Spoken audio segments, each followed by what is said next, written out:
ভালো লাগছে। আসলে অনেক হোটেলে গেছি, তোমার মতো এত সুন্দর মাইয়া কখনো দেখি নাই। আমি ভাবছি যে ম্যানেজার মনে খুব চাপা মারতেছে, টাকা বেশি চাইছে, সেটা কোনো সমস্যা নাই, কিন্তু তোমার মতো এত সুন্দর একটা জিনিস আমি আজকে পাবো আমি কল্পনা করতে পারিনি। সত্যি? কি ব্যাপার, মুখ লুকাইতেছো কেন? আর সমস্যা নেই, শোনো, প্রথম প্রথম হয়তো সবারই প্রাণী লাগে, কারণ তোমাকে আমি চিনি না, তুমি আমাকে চেনো না।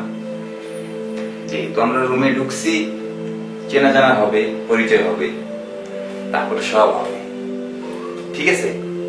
আরে এদিকে তাকাও, শোনো। আমি কাজ করব না আপনার সাথে, আপনি চলে যান। বুঝতে পারলাম না, কি বলতেছো তুমি? তোমার এত প্রশংসা শুনলাম, তুমি নাকি অনেক ভালো সার্ভিস দাও, আর তুমি এখন বলতেছো তুমি কাজ করবে না? হ্যাঁ, আমি কাজ করব না, আপনি এখান থেকে চলে যান। বুঝতে পারলাম, আমি চলে যাব মানে? শোনো, আমি কিন্তু ম্যানেজারকে টাকা দিছি, তোমার সাথে আমি সারাদিন কাটাবো, আর তুমি যদি এখন এই কথা বলো তাহলে তো হবে না। ম্যানেজারকে টাকা দিয়েছেন, আমাদের এখানে অনেক মেয়ে আছে, আমার থেকে ওরা ভালো সার্ভিস দেয়, ওখানে যান, আমি আপনার সাথে কাজ করব না, চলে যান এখান থেকে। দেখো, আমি অন্য কোনো মেয়ের সাথে যাবো না, আমি তোমাকে চয়েস করেছি, কারণ তোমাকে আমার খুব ভালো লেগেছে, আর তোমার সাথে আমি সময়টা কাটাবো। তাই আমাকে কি খুব ভালো লেগেছে? আরে হ্যাঁ, তোমাকে তো দেখার পর থেকে আমার মাথাটা কেমন যেন নষ্ট হয়ে গেছে, মন চাচ্ছে একদম ছিঁড়ে ফিরে খেয়ে ফেলি, কিন্তু তুমি না বলতেছো, আমি সেটা বুঝতেই পারতেছি না। আর শোনো, তুমি টাকা নিয়ে কোনো চিন্তা করো না, আমি তোমাকে এক্সট্রা বকশিশ দিয়ে দেবো, ঠিক আছে? কি ব্যাপার? আচ্ছা ঠিক আছে, তারপর আমি দরজাটা লাগিয়ে দিয়ে আসি।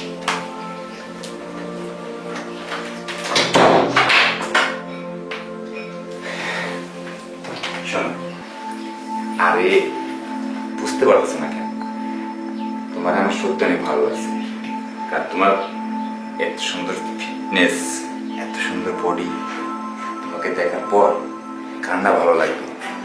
আজকে মন চাচ্ছে তোমাকে নিয়ে খুবই সাগরে মিশে যাবে। আচ্ছা, তোমার সাথে আমি অনেকক্ষণ ধরে কথা বলতেছি, তুমি তোমার মাস্কটা কেন খুলতেছো না? মাস্কটা খুলো। হয়তো বা মাস্ক পরা অবস্থায় আপনার ভালো লাগতেছে, খুলে ফেললে হয়তো আপনার ভালো নাও লাগতে পারে। কি যে বলো তুমি, যে এমনিতেই দেখতে সুন্দর, সে তো ভিতরে না যায় কত সুন্দর। আচ্ছা তুমি তোমার মাস্কটা একটু খোলো, তোমার সুন্দর চেহারাটা একটু দেখি। ঠিক আছে, এই দেখেন আমার চেহারা,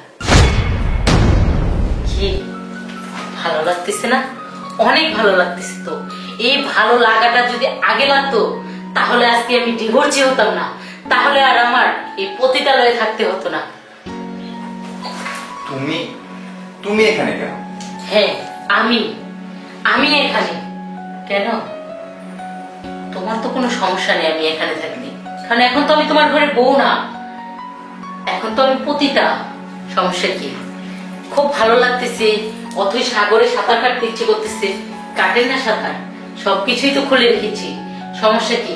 আসেন, আপনি তো আমাকে নিয়ে সময় কাটানোর জন্য আসছেন, সময় কাটান, আর কোনো সমস্যা নেই, আপনি যতক্ষণ ইচ্ছা ততক্ষণ সময় কাটান। আচ্ছা তুমি আমার লজ্জা দিও না, দেখো তুমি এই লাইনে কেন আসছো? তুমি তো পারতে একটা ছেলেকে বিয়ে করতে, সংসার করতে। পারতাম, কিন্তু পারিনি। আজও আমি তোমাকে মন থেকে ভালোবাসি, এই জন্য না আমি কারোর সাথে সংসার বাঁধতে পারি, নিরুপায় হয়ে এই জায়গায় এসেছি, আর এই জায়গায় আসার কারণ শুধুমাত্র তুমি। তো যাই হোক, আমি চাই না আমাদের পিছনের দিনগুলো মনে করতে, এসেছো সময় কাটাতে, টাকা দিয়ে এসেছো, আসো না, দেখো আমাকে এখন কত ইয়াং স্মার্ট, কত সুন্দর লাগতেছে, আমার বডি ফিগার দেখার পর তো অন্য কোনো পুরুষ মানুষ ঠিক থাকতে পারে না, তাহলে তুমি কিভাবে ঠিক আছো? আসো আসো, আমার সাথে কাজ করো, আমাকে জড়িয়ে ধরো, আদর করো। কি ব্যাপার, এখনো চুপ করে আছো কেন? ইস করো আমাকে। দেখো তুমি একটু শান্ত হও, বসো। শান্ত? কি কিভাবে শান্ত হব? আমি তো শান্ত ভদ্র মেয়ে ছিলাম। আজকে কেন আমি পতিতালয়ে, কেন দেখা ব্যবসা করি? শুধুমাত্র তোমার কারণে। আর তুমি আমাকে শান্ত হতে বলতেছো? আমি জানি সব ভুলটাই আমার। আমি যদি সেদিন তোমার সাথে সামান্য বিষয়টা নিয়ে ঝগড়া না করতাম, তোমার ডিভোর্স না দিতাম, আজকে হয়তো তোমার এই রাস্তায় আসতে হতো না। কেন ডিভোর্স দিয়েছিলে? আমার কোনটার কম ছিল? তোমাকে এত ভালোবাসতাম, এত ভালোবাসতাম, এর প্রতিদান তুমি আমাকে এই দিলে? দেখো, তোমাকে ভালোবেসে আমি আমার বাবা মা ভাই বোন সবাইকে ছেড়ে একটা গাছের তলে গিয়েছিলাম। কি করলে তুমি? কয়েকদিন আমার এই সুন্দর দেহটাকে বুক করা পড়ে ছুঁড়ে ফেলে দিলে রাস্তায়। আর যখন কিনা ফেলে দিলে, তখন আমি কোথায় যাব? বাবা মার কাছে গিয়েছিলাম, তারাও ছুঁড়ে ফেলে দিয়েছে।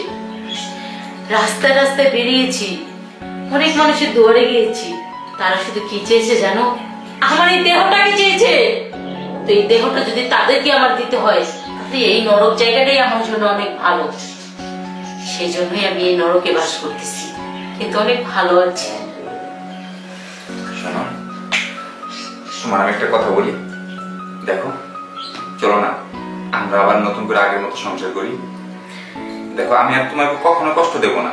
দেখো, একটা কাঁচের জিনিস যদি ভেঙে যায়, সেটাকে যত আঠা দিয়ে জড়া লাগাও না কেন, সেটা আগের মতো জড়া লাগে না। আর আমি তো এখন পতিতা। তুমি কি বলেছিলে জানি? পারতে একটা ভালো ছেলে দেখে বিয়ে করতে। আরে জানো, ডিভোর্সি মেয়েদেরকে কেউ ভালো চোখে দেখে না, তারা শুধু খারাপ চোখে দেখে। তারা শুধু তোমার মতো ভোগ করার চেষ্টা করে। এই জন্যই না সংসার করতে পারেনি। তুমি ছিলে প্রথম জীবনের প্রথম পুরুষ, তুমি আমাকে ভোগ করে রাস্তায় ফেলে দিয়েছো। আর অন্য পুরুষ, তারা কি করবে? দেখো, তুমি আমার আর লজ্জা দিও না। আমি সব বুঝতে পারছি, তোমার পরিস্থিতির জন্য আমি দায়ী। আর এটা পারছি তো আমি করতে চাই।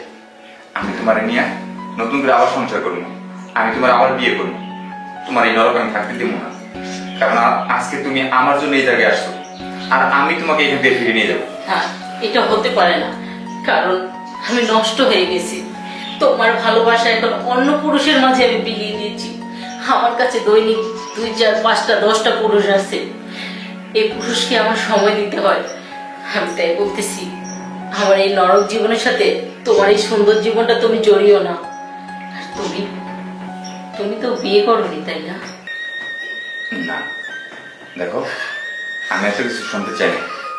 আমি তোমাকে নিয়ে ঘর বাঁধছিলাম, আমি তোমাকে নিয়ে ঘর বাঁধতে চাই।